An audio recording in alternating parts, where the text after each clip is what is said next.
Thanks for being here. Glad to have you with us as always, and this time on Wednesday the 14th.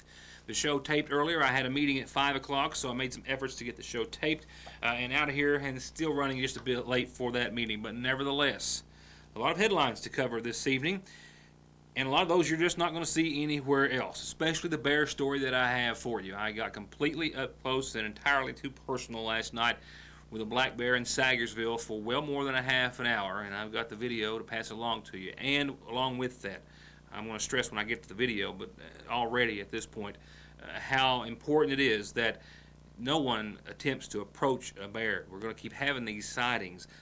Department of Fish and Wildlife personnel say that it's that time of season and there are more bears out there than what we even realize, and that you do not need to approach them.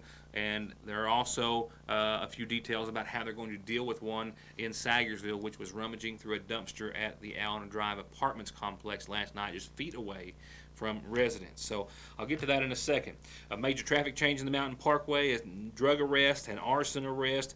Paintsville discusses and took a vote on going wet on Sundays with alcohol sales on Sundays. And I'll show you that portion of the meeting. We'll talk about a lot of other news and information as well. Before we go any further, here's what's happening on tomorrow that we hope you can support. It's called Walk for a Cause, and it's World Elder Abuse Awareness Day. Did you know that? Tomorrow. And here locally from 11 till 1, beginning in the morning at the Ramey Park in Sagersville, they're going to have free food and refreshments. Highlands Health System will be there, vending booths. They're going to have a balloon release, free T-shirts, and elder abuse resources and information. So for now, that's all I can tell you, but they hope that you can join them. If you've got a little free time, please stop by and support their cause, even though it might not be something at this time, and we hope that you never have to worry about elder abuse. At some point you may very well, or someone you know. And this is in honor of those who are abused and about finding out about preventing it and reducing those statistics. And they have free T-shirts for the first 100 walkers for the Walk for a Cause tomorrow, beginning at 11 in the Ramey Park. I'll be there and hope you are too. Also, for the senior citizens, as that comes from Marlene Howard, the director, because this event is so important, the commodities are going to be given out day after tomorrow, on Friday of this week from 12:30 to 2:30. So keep that in mind, a scheduling change there.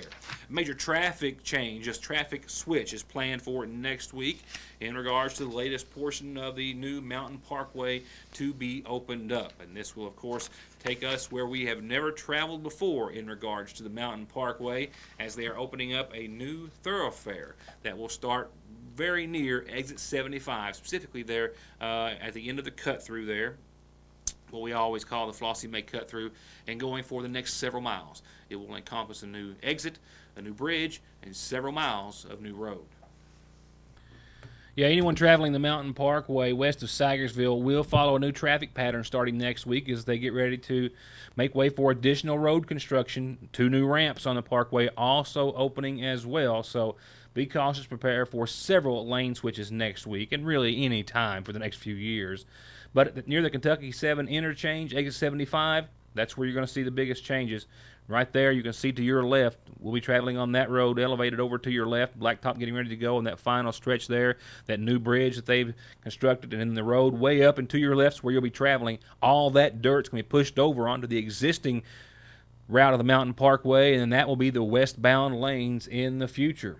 So beginning as early as Monday, both lanes of traffic will be moved from the existing parkway to 2 new lanes, and these lanes eventually will serve the eastbound traffic when the Mountain Parkway project is completed. Diverted traffic is going to travel across the new bridge over 7 and the new bridge over the Licking River.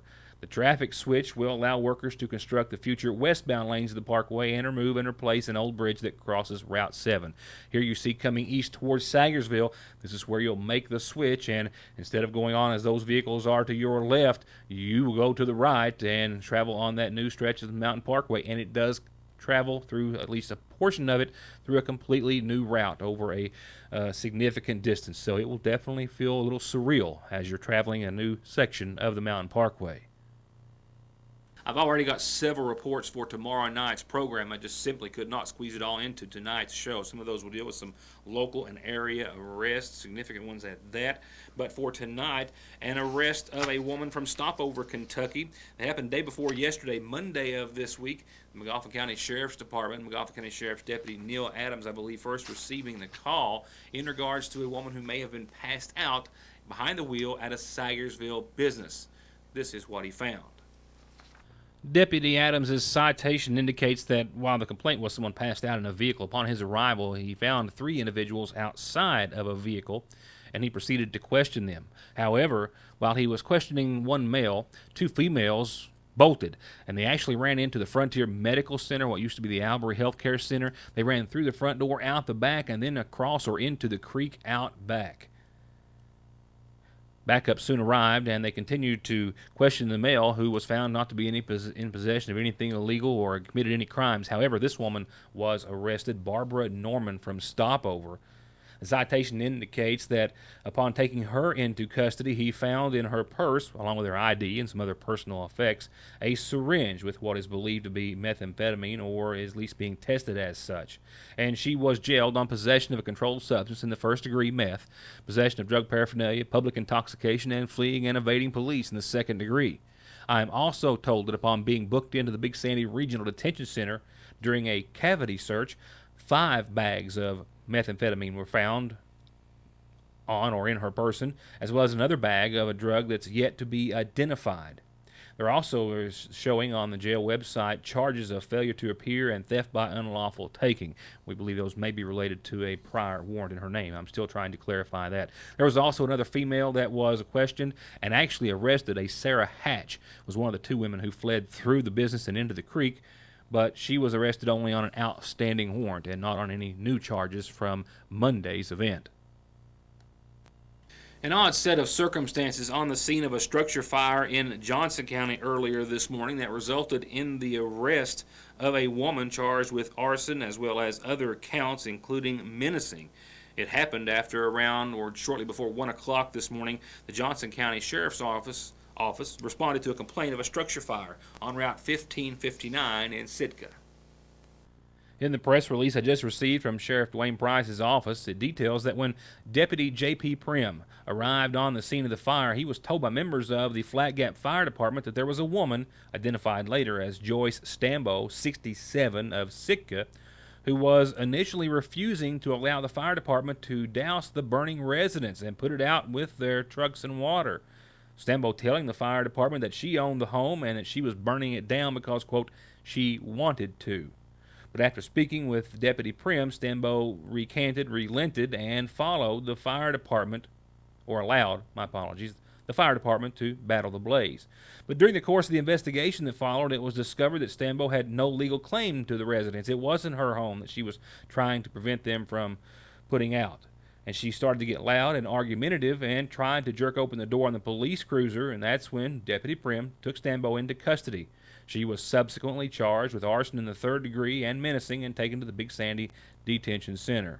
And as is always the case, authorities say that if you have any information about anything going on in the community of an illegal nature or otherwise, to please contact the Johnson County Sheriff's Department at 789-3411, and as always, you can remain anonymous.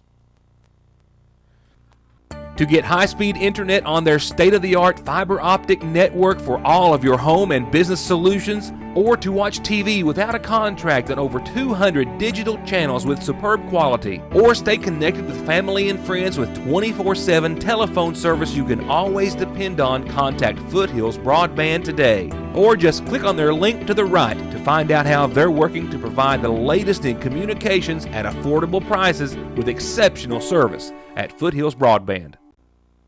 Hi, I'm Attorney Jeff Lovely. At my law office, we're determined to offer you and your family outstanding, cost-effective, and responsive legal services. I can help you if you've been injured in a car wreck.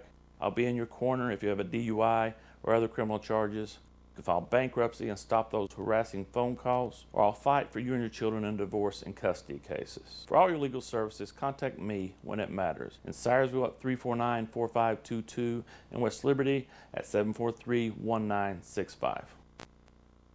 Parkway Pharmacy, now open earlier from 8 a.m. until 6 in the evening to better suit your schedule and lifestyle, and to help you get better and live a healthier life. And if allergies are bogging you down, they're armed with the very best in over-the-counter relief for adults and your children. Reach owner pharmacist Jesse Rudd and his assistant pharmacist Megan Castle and their staff at 8 o'clock in the mornings or at 349-4400. 'Tis the season, as they say, with wedding and baby registry at the seasonal shop. And as always, an endless selection of new summer shades and styles and sizes for everyone, from design houses of Charlie Page and Mud Pie with all the matching accessories to go along with them. Shoes, jewelry, hats, bags, scarves, and more. And new arrivals weekly with free local delivery. All from Fraser's Prater Drugs Seasonal Shop in downtown Sagersville. Hey guys, my bill's a lot higher than it should be. I thought I got a great deal. The old fine print bit. Your great deal doesn't include financing, which is usually $25 or more. But the ad said that every network is within a 1% difference of each other. 1% means network reliability, not coverage. So I'll drop calls? Nope. You can't drop calls if you don't have service. Yeah, we both have Appalachian Wireless. Great network reliability and actual coverage. I'm switching to Appalachian Wireless. Better service with bigger savings and less fine print.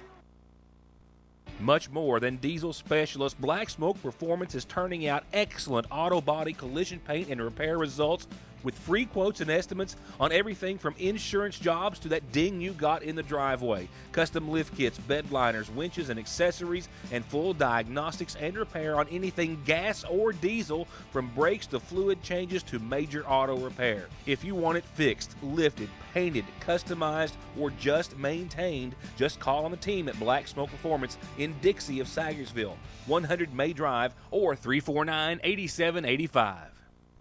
Just in and just perfectly priced at Gateway Motors, this 2012 Nissan Rogue all-wheel drive. And this 2012 Ford Fusion, only $7,900. This 2011 Chevy Cruze, loaded up, $8,900. And it's a push-pull drag sale going on right now, which means however you can get it in, it's guaranteed to be worth at least $1,000. On this 2010 Nissan Sentra, priced at $7,900, or this 2011 Impala LT, priced under $8,000, and most payments under $200 a month. Come and check out Gateway Motors in Sagersville, 349 Cars.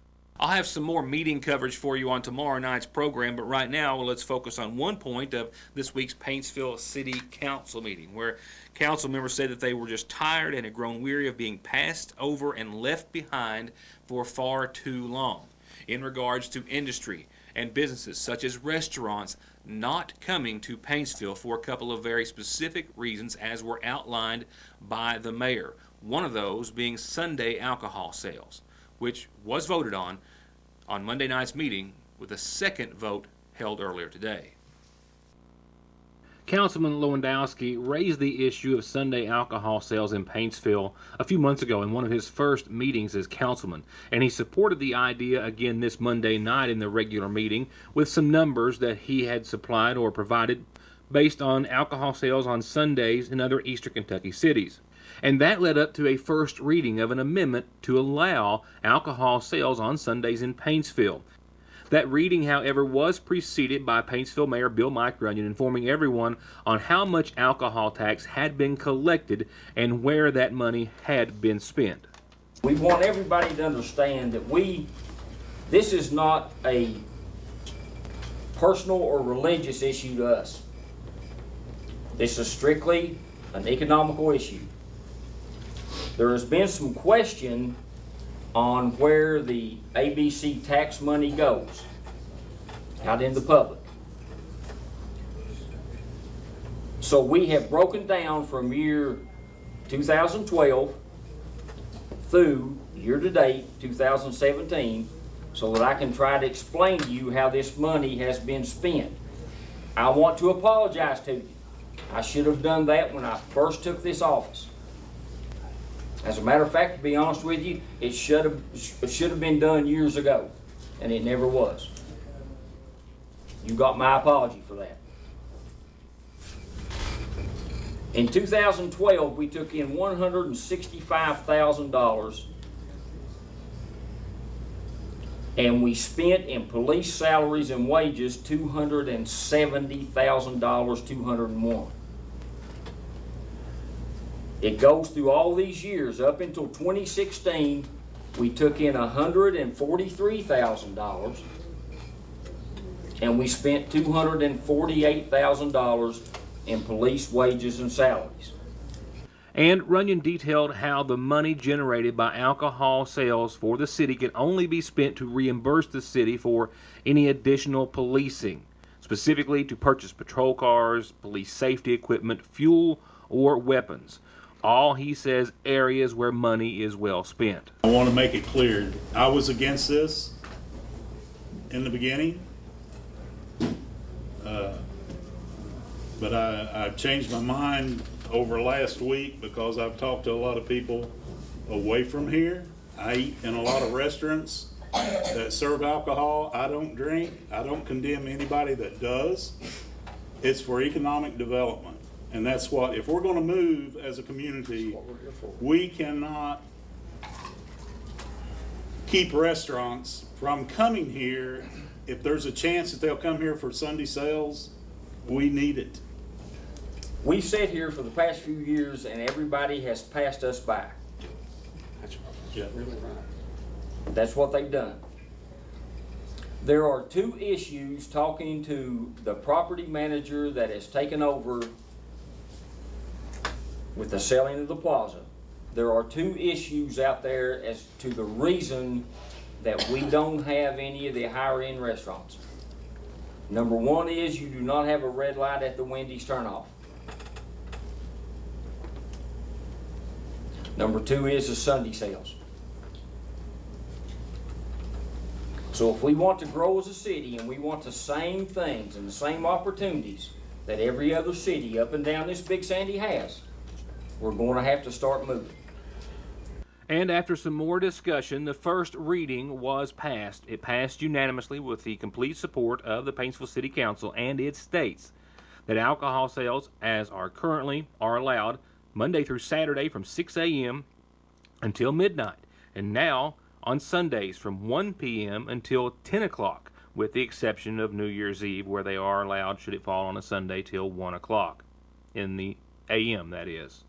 There was also a brief special meeting held earlier today by the Paintsville City Council in which they approved a second reading, meaning that alcohol sales are now legal on Sundays in Paintsville. We are all human. Because we're not perfect, we tend to make mistakes. Unfortunately, some mistakes are severe and carry more consequences than others.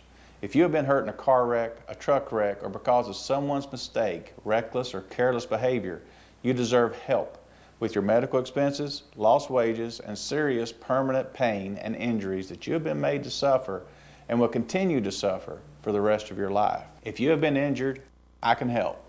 I'm attorney Don Wayne McFarland. Call me and let me go to work for you. 349-9000.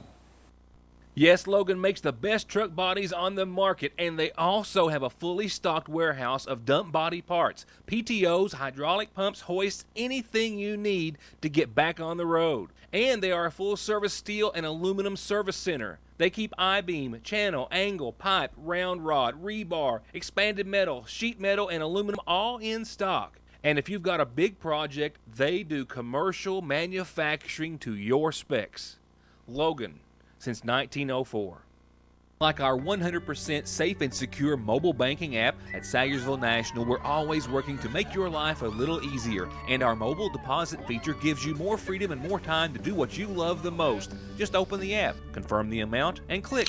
You're done. A safe, no-hassle way to manage your money from anywhere in the... Well, you get the drift. Now get the app at Sayersville National Bank. 349-3131.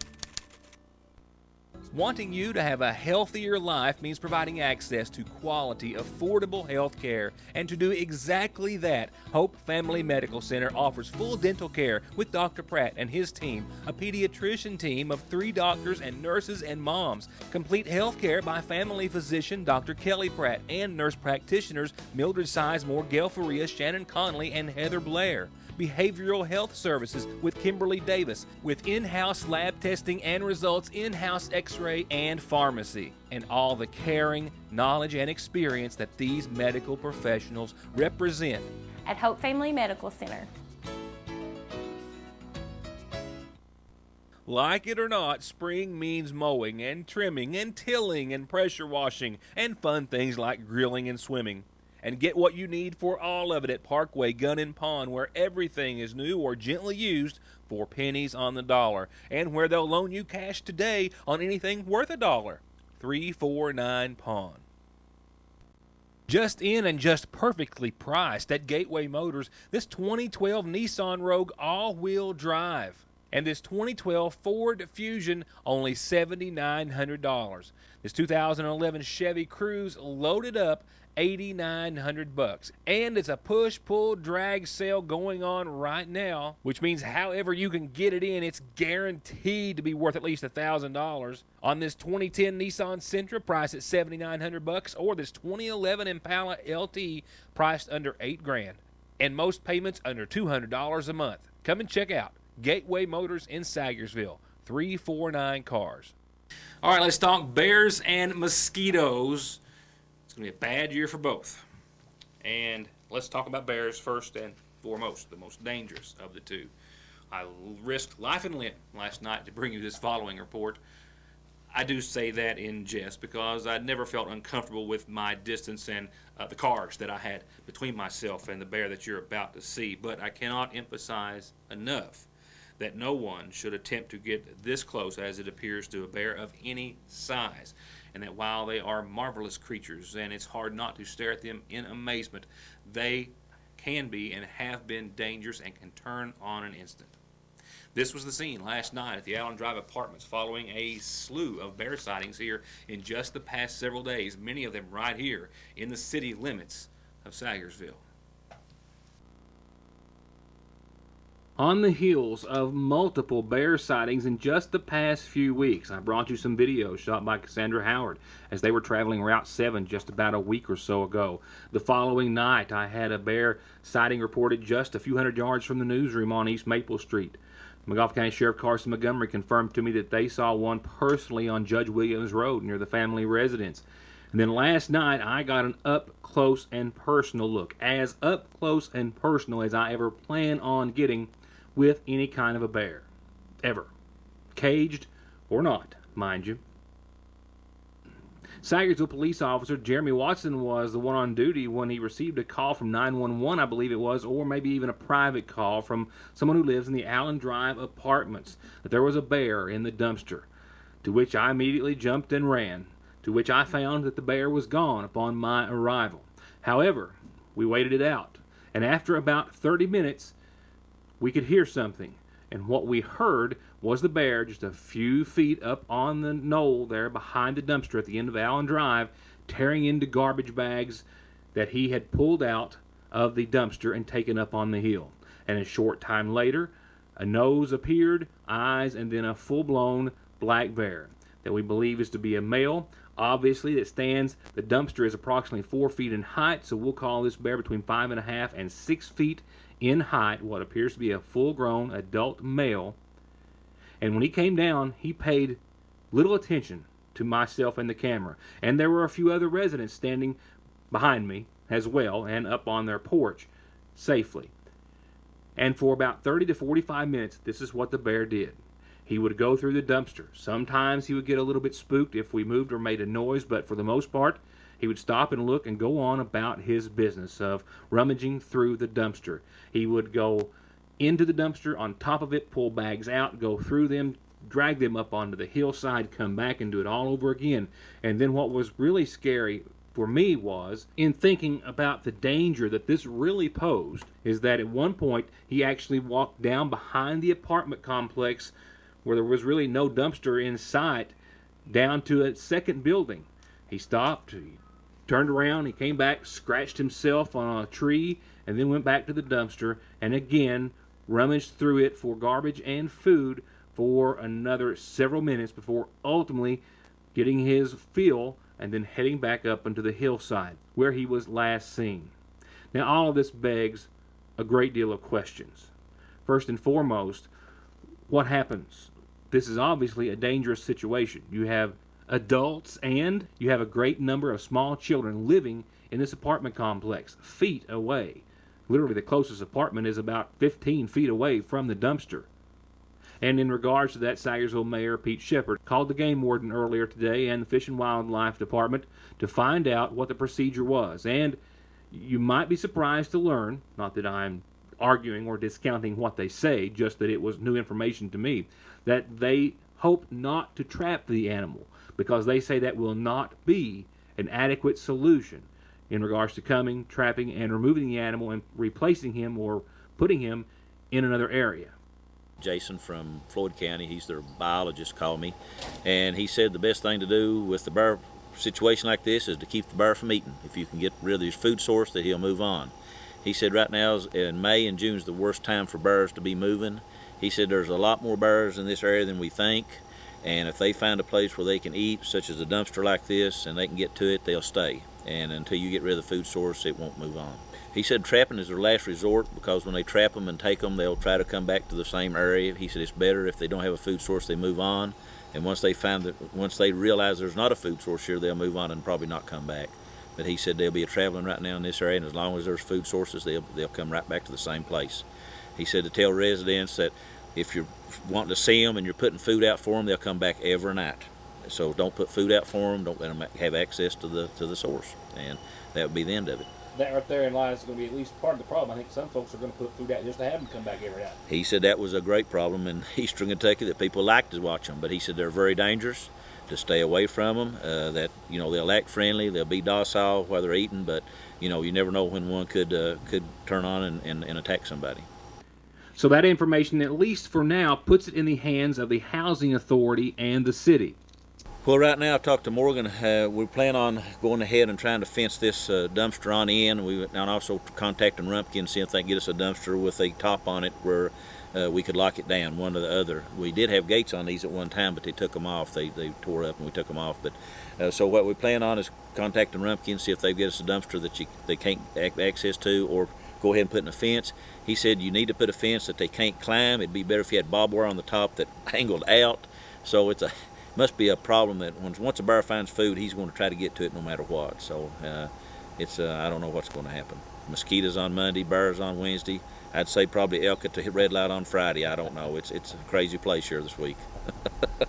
And on the subject of mosquitoes, this is actually an interview that I shot with the mayor yesterday. And I told him that I hoped that he didn't take it personal, but the night before I was in the backyard and literally had seen 5 or 6 mosquitoes on my leg at one time, and as soon as I swatted them, I immediately thought of him. Evidently a lot of them did that night because I got a lot of calls the next day. We came in and sprayed the 29th of May. Was the first time we'd sprayed this year, and they really wasn't that bad, but they've become extremely bad the last week or so. But I've got to call in with the state. They'll be back. I don't have the date yet. I called yesterday when I got all the complaints, and they'll be back hopefully this week or the first of next week and spray again. It's just a bad season. The guy told me it's the worst ever. A lot of their vehicles, a lot of them guys that's been spraying have been in western Kentucky the first part of the year, just spraying and putting tablets out. Now, if you've got any standing water around your house or something like that that you think mosquitoes are breeding in, give us a call at the health department, because we've got the tablets to put out in those areas now, and we do it. And so if you do have problems, you got a lot of standing water. Anytime it's standing water, the guy told me a mosquito can lay larvae in water just in a pop cap, and they'll have 10 or 15 mosquitoes come out of it. So it's just watch, empty all the water. And he said the best thing to do is at dusk, put your long sleeve shirts on and use your bug spray. He said that's the best he can tell you until they get back and spray.